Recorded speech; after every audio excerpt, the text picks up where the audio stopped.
बेटियां पैर नहीं छूती। शर्मा परिवार में चित्रा अपनी बेटी माया के साथ रहती थी। माया की अब शादी की उम्र हो गई थी, इसलिए चित्रा उसके लिए एक अच्छा लड़का ढूंढ रही थी। आज तुझे देखने लड़के वाले आ रहे हैं। तूने सोच लिया है ना तुझे कैसा लड़का चाहिए? हाँ, मुझे ऐसा लड़का चाहिए जो हमेशा मेरी सुने, ना कि अपनी माँ की। उसकी माँ हुई ना तो और बढ़िया। बिल्कुल ऐसा लड़का चाहिए जो मुझे रानी की तरह रखे। अरे क्या बोल रही है तू? माँ होना बहुत जरूरी है, तभी तो वो तेरा काम में हाथ बटवाएगी, वरना तू अकेली काम में लगी रहेगी पूरा दिन। अरे ये तो मैंने सोचा ही नहीं। ठीक है, जा अब जाकर नाश्ता बना, वो लोग आते ही होंगे। कुछ ही देर में लड़का अपने माँ बाप के साथ आ जाता है। बेटा क्या नाम है आपका? मेरे राजा बेटे का नाम है प्रवीण, और आपकी बेटी का? मेरा नाम माया है। बहुत अच्छा नाम है, हमें तो आपकी बेटी बहुत पसंद है, तो हम इस रिश्ते को पक्का समझे। अरे आप तो घोड़े पर सवार है, कुछ बातचीत तो होने दीजिए, ऐसे कैसे रिश्ता पक्का कर दे? इन दोनों की जोड़ी इतनी अच्छी लग रही है, मेरा तो मन कर रहा है अभी इनकी शादी करा दूं। क्या? माया को देखने आई औरत अपने बेटे के कान में कुछ कहती है। बेटा लगता है तेरी होने वाली सास थोड़ा ऊंचा सुनती है। कोई नहीं माँ, आप एक बार और बोल दो। मैंने कहा इन दोनों की जोड़ी इतनी। अरे आप चीख क्यों रही है? सुन लिया मैंने, ये चौंकने वाला क्या था? ओह अच्छा, मुझे लगा आपकी उम्र हो गई है और आप शायद थोड़ा ऊंचा।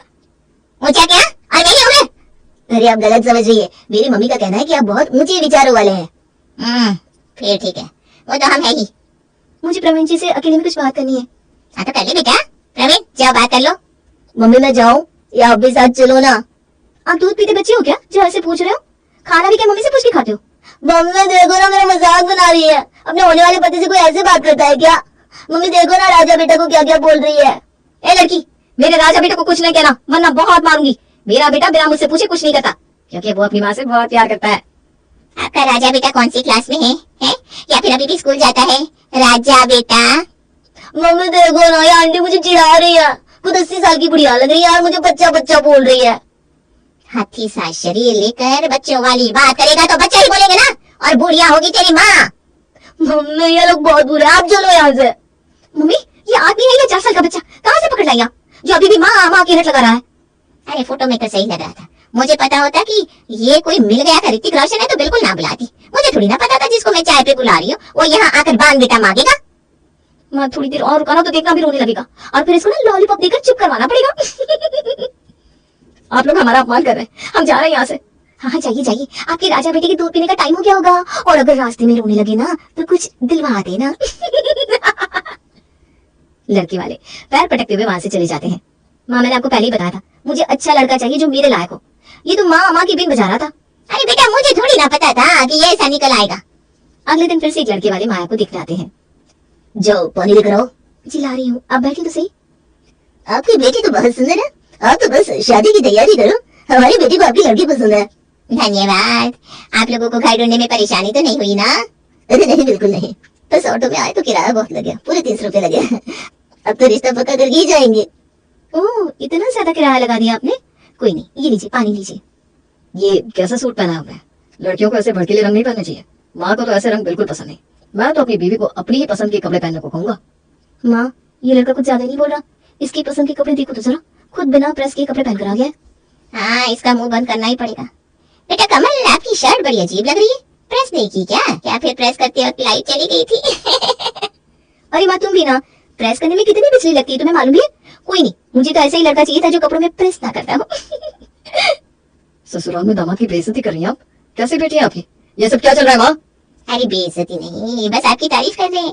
ऐसा दामाद तो हर किसी को चाहिए ना जो बिना प्रेस के कपड़े पहनता हो। मेरी बेटी को कपड़े ही प्रेस नहीं करने पड़ेंगे।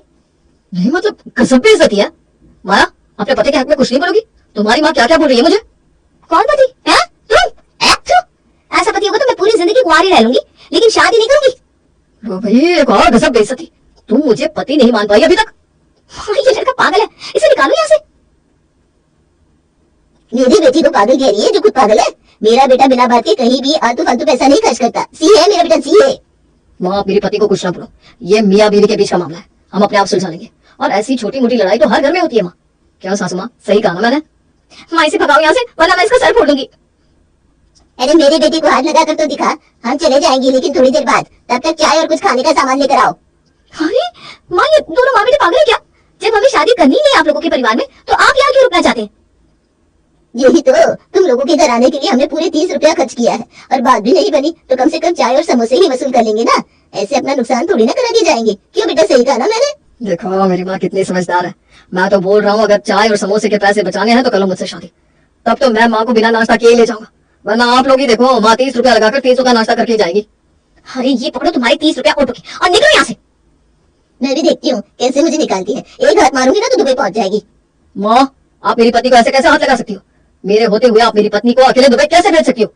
रुको मैं भी अपना सामान पैक कर लूं, फिर हम दोनों को एक साथ हाथ लगाना ताकि हम दोनों दुबई चले जाए। माँ अरे बस बहुत हुआ, देखो मेरे घर से अभी क्या भी। चित्रा बड़ी मुश्किल से शीला और उसके बेटे कमल को वहां से निकालती है और फिर दोनों चैन की सांस लेती है। उफ, माँ ये लड़का था ये मुसीबत। अगली बार ना जरा सोच समझ कर बुलाना किसी को। इसका बस नहीं चला, वरना ये तो पैदा होने का पैसा भी तुमसे लेता कि मैं तो आपकी बेटी के लिए पैदा हुआ हूँ, लाओ उसको भी पैसे दे दो। अरे कोई नहीं बेटी, जाने दे उन लोगों को, आज शाम में भी ना एक और आने वाला है, उम्मीद है वो सही निकलेगा। माँ मैं तो थक गई ऐसे नमूनों से मिलकर। मुझे सिर्फ लड़की से मतलब है, लड़का समझदार होना चाहिए, ना कि माँ के पीछे घूमने वाला। चल ये भी देख लेते हैं बेटा, क्या पता कोई बात बन जाए। अब तीसरी बार माया को देखते लड़के वाले आते हैं। नमस्ते आंटी, मेरा नाम संजय है और ये मेरी माताजी है हीरा भाई। नमस्ते नमस्ते, आइए बैठिए। कोई दिक्कत तो नहीं हुई आने में? नहीं ना, कोई दिक्कत नहीं हुई। और बेटी तुम्हारा नाम क्या है, कैसी हो? माया आगे बढ़कर पैर छूने लगती है। मेरा नाम माया है, मैं बिल्कुल ठीक हूँ। अरे नहीं नहीं बेटा, हमारे यहाँ बेटियां पैर नहीं छूती। आओ गले लगो तुम तो। मैं यहाँ बहू नहीं बेटी लेने आई हूँ। जी हाँ, हमारे यहाँ कोई रोक टोक नहीं है, आप जैसा चाहे वैसे रह सकती है, एक बेटी बनकर। ये तो बड़े सही लोग हैं। आप लोग बुरा ना माने तो क्या हम अकेले में बात कर सकते हैं, ताकि हम दोनों एक दूसरे के बारे में जान सके। हाँ हाँ क्यों नहीं बेटा, ये तो अच्छी बात है। संजय और माया अकेले में बात करते हैं। माया को संजय की बातें बहुत अच्छी लगती है और वो उसे बहुत पसंद आता है। तो बेटा लड़की कैसी लगी, रिश्ता पक्का करे या नहीं? हमारे घर में तो हमारे बेटे की ही चलती है, जो वो कहेगा वही होगा। अरे माँ, इतने बड़े फैसले इतनी जल्दी नहीं लिए जाते, हमें भी थोड़ा समय लेना चाहिए और माया को भी सोचने का समय देना चाहिए।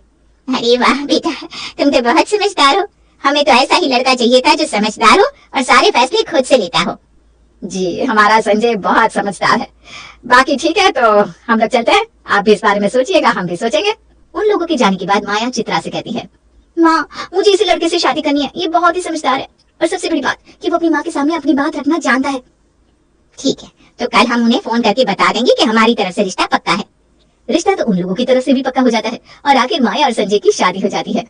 ए जी, हम लोग हनीमून पर कहाँ चलेंगे? मैंने तो बहुत सारी जगह सोच रखी है। अच्छा तो बताओ कहाँ जाना चाहोगी? गोवा चलते ना, वैसे भी मुझे वहाँ जाना था। गोवा तो बहुत अच्छी जगह है, मैं भी चलूंगी। तुम्हारे पापा ने तो कभी नहीं घुमाया, अब बेटे के साथ ही घूम लूंगी। तुम लोग टिकट बुक करो, मैं अपना सामान पैक कर लेती हूँ। पर माँ जी, ये हमारा हनीमून है। हाँ तो ए जी आप कुछ कहिए ना, ऐसे अच्छा लगेगा क्या माँ के साथ घूमने में? अब मैं क्या कह सकता हूँ, माँ जो कहेगी वही सच है और माँ साथ में रहेगी तो अच्छा ही है। व्हाट? आप ऐसे क्यों बिहेव कर रहे हैं? उस दिन तो आप बहुत खुलकर बोल रहे थे, अब आप ऐसे क्यों कर रहे हैं? जाकर माँ जी को मना करके आइए ना। हीरा भाई अपना सामान लेकर दोनों के कमरे में आ जाती है और माया की बात सुन लेती है। क्योंकि उस दिन मैंने इसे खुलकर बोलने को कहा था। तुझे क्या लगता है तू अपने पल्लू में बांध लेगी इसे? ये मेरा बच्चा है और मेरी ही बात मानता है। हाँ, ये सुनकर तो माया के पैरों तले जमीन ही खिसक जाती है। उसका हनीमून भी बर्बाद हो जाता है क्योंकि उसकी सास पूरे समय उसके साथ थी। हे भगवान, अब मैं क्या करूं? मैं ऐसे हार नहीं मान सकती, मुझे इनको बदलना पड़ेगा। माया संजय को अपनी बातों में लेने की कोशिश करती है। आप मुझसे प्यार करते हैं ना? हाँ हाँ बिल्कुल, पर ऐसे क्यों पूछ रही हो? तो अगर आप मुझसे प्यार करते हो तो मेरी बात मानोगे? हाँ क्यों नहीं, बताओ क्या बात माननी है? ना अभी नहीं, जब भी समय आएगा तो मान लेना। ठीक है। चलो शुक्र है ये समझ तो गए। माया सोच रही थी कि संजय उसकी बात समझ गया है, लेकिन अगले ही दिन, बाबू ये तुमने क्या करके रखा है? ये अरहर की दाल किसने कहा था बनाने को? किसी ने नहीं, मैंने खुद बनाई है। इस घर में अरहर की दाल नहीं बनती। पर मुझे पसंद है ये। मैंने तुमसे पूछा कि तुम्हें क्या पसंद है क्या नहीं? मैंने कहा इस घर में अरहर की दाल नहीं बनती। ए जी देखिए ना, माँ जी अरहर की दाल बनाने को मना कर रही हैं। तो मत बनाओ। अरे पर मुझे ये पसंद है और आपको भी तो पसंद है ना? हाँ पसंद तो है। क्या बोला? नहीं नहीं, मुझे पसंद नहीं है। हे भगवान, क्या करूं मैं बताती हूँ क्या कर। किचन में जा और जाकर उड़द की दाल बना कर ला। माया ने संजय को जो कुछ भी समझाया था वो कुछ भी काम नहीं आया। ये आदमी तो अपनी माँ के हाथों की कठपुतली है।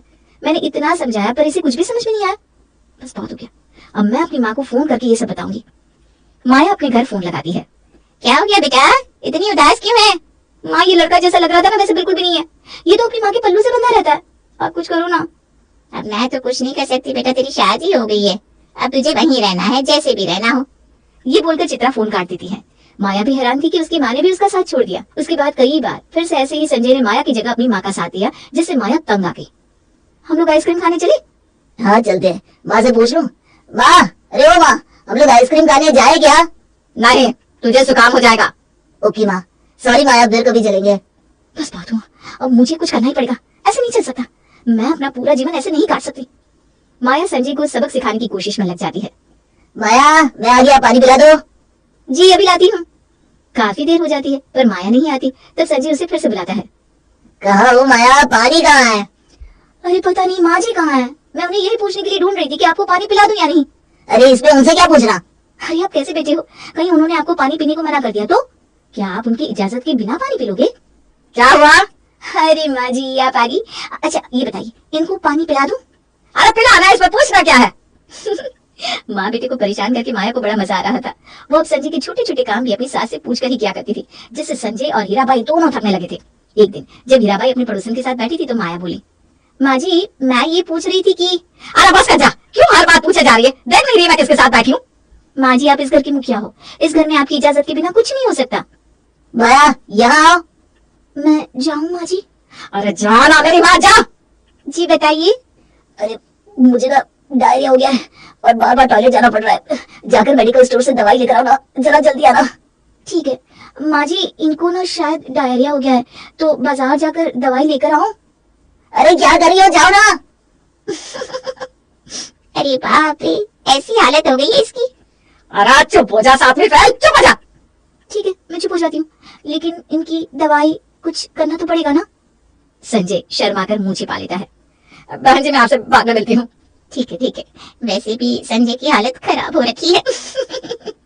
पड़ोसन चली जाती है और हीराबाई माया से कहती है, अरे माया अब बस कर, प्लीज रुक जा। पर आपकी इजाजत के बिना मैं कैसे दवाई लेने? कोई जरूरत नहीं मुझसे इजाजत लेने की। पर इजाजत मैं अपने लिए थोड़ी ना ले रही हूँ, आपके बेटे के लिए तो मांग रही हूँ। अरे उससे भी कोई जरूरत नहीं है इजाजत की। क्या सचमुच माँ? अरे हाँ, क्योंकि अगर तू इजाजत मांगेगा तो ये मुझे पागल कर देगी। मैं तो आपको सम्मान कर रही थी बस। अरे नहीं चाहिए ऐसा सामान। तो एक काम कर, आज ना अरहर की दाल बना ले। नहीं आज तो मैं मूंग की दाल बना रही हूँ, क्योंकि मेरे पतिदेव का पेट खराब है ना। हाँ बना लो, मुझे अपना पेट ठीक करना है जल्दी से जल्दी। फिर हम लोग आइसक्रीम खाने चलेंगे? हाँ बिल्कुल। तो मैं भी चलूं क्या? आप घर पर बैठिए ना, आपके लिए लेकर आएंगे। आखिर माया ने अपने पति और सास को सुधार दिया और उस दिन से वो खुशी खुशी रहने लगी।